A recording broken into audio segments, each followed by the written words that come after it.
Good evening, and welcome to the LaRouche Organization Weekly Battle Report. Today is Wednesday, May 21st. I'm your host, Michelle Aaron.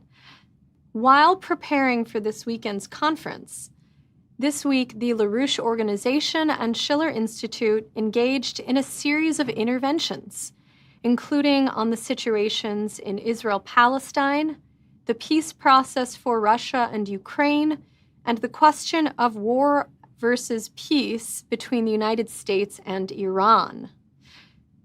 We're in a 3-day countdown to this weekend's Schiller Institute Memorial Day Weekend Conference.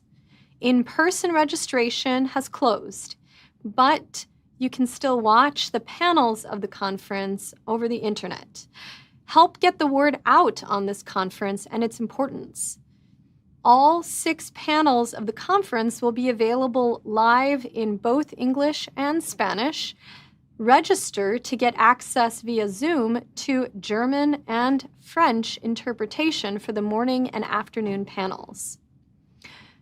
Jose Vega, congressional candidate in the Bronx, helped to get the word out on this important event on Sunday on the Jimmy Dore Show. This program has over 1.5 million subscribers, and there were 12,000 people watching this program live. Let's watch a clip of that interview, and a link to the full show is available in our YouTube description. So tell people what's happening. So we're having a conference that's coming up on Memorial Day weekend. This is the Schiller Institute that's hosting this conference. And there is an incredible lineup of speakers. It's not just going to be myself, but it's going to be myself. It's going to be Naledi Pandor, Helga Zepp-LaRouche. You want to show? Well, let's show your flyer. Go ahead. Keep talking. Yeah, sure. Yeah. Naledi Pandor, she was the foreign minister of South Africa. She's the woman who brought the case against Israel to the International Court of Justice. On top of that, we have people like Ray McGovern, who is a former CIA analyst who just did a trip in Russia with Oliver Stone. And he was meeting people like Peskov. He was giving speeches to audiences with people like Lavrov and Putin. So Ray McGovern is going to be coming there. And then you see on the left side of the poster, we have people like Will Happer. Will Happer is a professor emeritus of physics. He's also a climate professor. He's been deeply involved as an advisor to various different governments, especially different presidential cabinets. He most recently was the advisor to Trump's campaign in 2016, where he was publicly challenging the narrative on climate change. And all of these great speakers, we're having former presidents on. Former president of Guyana, Donald Ramotar, is coming on, and all of this is happening on Memorial Day weekend. And so I know, you have a nationwide audience of people who can tune into this. It's being done both in person and live, and you can register at theschillerinstitute.com.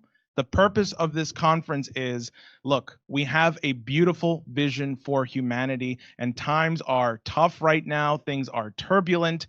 Everything is seemingly going off the wagon. The wheels are coming off. What do we need to do? How do we need to orient ourselves? And so we've assembled an expert panel of people to come together to discuss exactly that, because at the end of the conference, we will all be discussing a commitment to making the world a better place by having an international cooperative vision. And I'm proud to be one of the speakers there because my campaign is an element of that. I'll be speaking on a panel called Earth's Next 50 Years, which is, I believe, the 3rd panel. That is going to be giving people the vision for a future. If you have any platforms or programs that you'd like to announce the conference on, do it. Contact us directly if you'd like a Schiller Institute representative to get on and speak and invite people to the conference and talk about it. It was a major weekend of actions for Palestine last weekend, taking place on the occasion of the 77th anniversary of the Nakba, the ethnic cleansing of Palestine by Israel in 1948, when 750,000 Palestinians were forcibly expelled from their land or fled, and thousands were killed in massacres. We include in the YouTube description a link to a video put out by the LaRouche Organization on Monday, playing several videos of the important actions in support of Palestine. A video entitled, "Mainstream Media Doesn't Want You to See These Videos of Actions in Support of Palestine." The video highlights student Cecilia Culver's GW University commencement speech calling out Israeli genocide to the great applause of the student body, Israeli and Palestinian civilians marching together to the Gaza border, calling for ceasefire, and 100,000 red-shirted protesters demonstrating at The Hague. Now, activists with the Schiller Institute participated in several anti-genocide demonstrations over the weekend. Here's a statement from Schiller Institute activist Ben Wesley, who participated in a pro-Palestine rally in New Haven, Connecticut. Ben was organizing for the LaRouche Oasis Plan for Economic Development and for Dialogue. Hi, I'm Benjamin Wesley. I'm here in New Haven talking to fellow citizens on the anniversary of the Nakba, which is the forced expulsion of Palestinians from much of their land to make space for the nation of Israel in 1948. Those familiar with the history know that thousands have died during the expulsion, and so many of the citizens here in New Haven are commemorating that moment. I'm here sharing the palm cards detailing the Oasis Plan, which was developed by the Schiller Institute. It's in my hand there. For the redevelopment, which is a plan for the redevelopment of the nation of Palestine. That is, of course, once we awaken from our consciousness from the genocide taking place in Gaza. I've gotten into some lively discussions with people here about how this will take place. I also pitched the importance of dialogue. We have to talk to our enemies. That's critical. The International Peace Coalition meeting headed by the Schiller Institute is emblematic of this dialogue. During those Friday video calls, activists and specialists from a variety of nations and ideologies meet and discuss how we actually solve the world's problems. People here were fascinated to hear that at those meetings, high-level people from the Knesset, Israel's parliament, and Palestinians from all walks of life were on the call trying to find common ground. Similarly, people from former Western colonial powers and former colonies in Asia and Africa were discussing how mutual development in those countries can happen. If you're interested in attending those meetings, please send me a DM. Have a great night. Signing off from New Haven, Connecticut.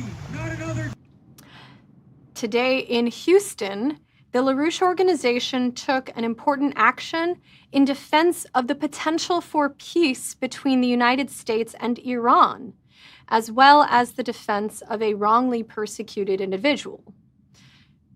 Iranian-American peace activist Dr. Hussein Mousavian, for decades, has promoted peace between the U.S. and Iran based on finding reasonable solutions to nuclear issues, including his participation in 2 recent International Peace Coalition dialogues.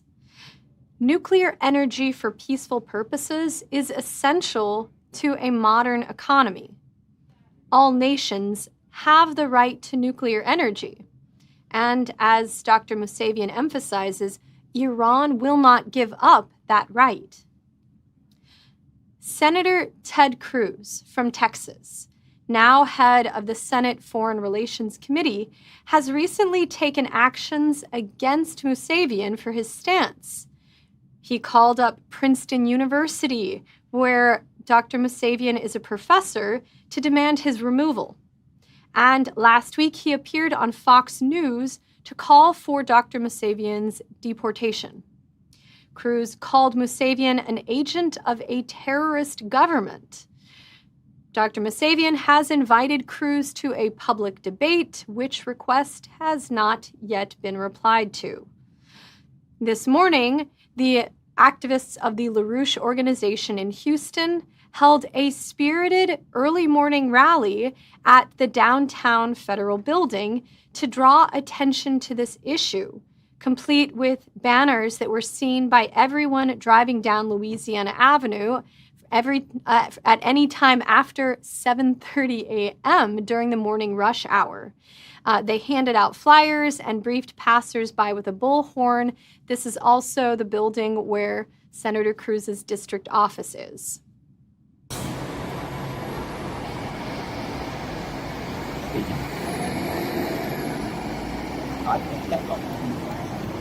Good morning. This is a rally of the Schiller Institute and the LaRouche Organization here in Space City, USA, Houston, Texas, at the plaza of the Mickey Leland Federal Building. Now, there are many federal offices in this building, FBI, IRS, Homeland Security, but it is also the headquarters of U.S. Senator Ted Cruz, who's now also the chair of the Senate Foreign Relations Committee. Now, there are very delicate negotiations underway that President Trump is trying to carry out and his team to settle the long-standing dispute on the question of Iran, nuclear technology, enrichment, and so forth. And these talks were nearing completion when Ted Cruz decided to jump into this mess by demanding the expulsion from the staff of Princeton University, a renowned and outstanding peace individual named Dr. Hussein Mousavian, who has actually contributed to the dialogue of the International Peace Coalition on more than one occasion. Senator Cruz is in fact demanding that Dr. Mousavian be deported from the United States as a terrorist. Now, once again, we're in Houston, Texas. People should remember that a former resident of this city named George Bush, as vice president, oversaw the shipment of billions of dollars of covert illegal weapons to Iran to prosecute a war with Iraq, which thought it was a U.S. ally at the time. So who's the terrorist in all of that? So we're here today, Senator Cruz. We've got our bullhorn. We've got some wonderful peace activists here today. And we're telling Senator Cruz, if it comes to nuclear war, we all lose, okay? So nuclear power, yes. Nuclear war, no. That's our message today from Houston, Texas. Schiller Institute LaRouche Organization. Thank you. An action that you, the viewer, can take right now is to sign and circulate a new petition by the Schiller Institute. This week, Helga Zepp-LaRouche, founder of the International Schiller Institute, issued an open letter to Pope Leo XIV, welcoming him to the pontificate and supporting his indications of support for peace and his rejection of the Manichaean notions that divide people into good and evil, as these notions deny people the chance to overcome evil by becoming better, by development. The letter calls on the Pope to speak out against the ongoing genocide in Gaza and shares that the Schiller Institute supports the ideas of peace through development. The letter reads, "We wish to communicate to Your Holiness our commitment to try everything in our power to reach out to all Christians as well as believers of other religions and world outlooks to unify in an effort to establish a true peace order in the world, one which eliminates the real causes for war by taking into account the valid security interest of all parties." And you do not need to be Catholic to sign the letter. It is a letter, a gesture of goodwill. As negotiations have resumed between Ukraine and Russia, with peace on the table, the question is, what is the more beautiful world we're going to create? During this past Friday's International Peace Coalition discussion, which included an analysis of the ongoing peace negotiations between Russia and Ukraine with special guests Ray McGovern and Scott Ritter, Schiller Institute founder Helga LaRouche elaborated on the context for the current war and the development corridor perspective for Ukraine and for the world. And I think this clip indicates the nature of and the importance of this weekend's Schiller Institute Conference, in which Helga LaRouche is a keynote speaker. I think one should also consider the larger picture, which is before the war broke out, there was the potential of Ukraine playing the role of a bridge between Asia and Europe by the extension of the Belt and Road Initiative corridors and the EU association agreement, which was the trigger for the Maidan coup, was designed to interrupt that and prevent that from happening. So now, after 3 years of war, the BRICS has grown tremendously. The development corridors within the BRICS have grown. And in the meantime, Brazil and China have also made a proposal for a peace proposal for Ukraine. Now, it is quite conceivable that if we move in the direction what the IPC and the Schiller Institute have been advertising for, since the beginning of this effort, to have a new security and development architecture which takes into account the interest of every country on the planet. In that context, one could conceivably think of an economic integration of Eurasia. President Putin has spoken repeatedly in the recent period that he sees, as a result of the Ukraine war, or the special military operation, as he puts it, the potential for a new Eurasian security system. And on June 14th of last year, he even said the potential for a global new security system. So in that context, it is quite conceivable that the concept of the corridors, of building the reconstruction of Ukraine after the war in the context of the Eurasian land bridge, of development projects which unite Europe and Asia as the economic basis for this new Eurasian security system. And in that case, I think the whole dynamic would shift to what I said is the case for Gaza, that the new name for peace is development. I think that same idea, that the new name for peace is development, also applies for the resolution of such problems like what will happen to Odessa. We've seen that this week, the LaRouche Organization and Schiller Institute continued a series of important interventions on the situations in Palestine, Russia and Ukraine, and the potential for peace with Iran. And we do this as we simultaneously build toward this weekend's Schiller Institute Conference, A Beautiful Vision for Humanity in Times of Great Turbulence.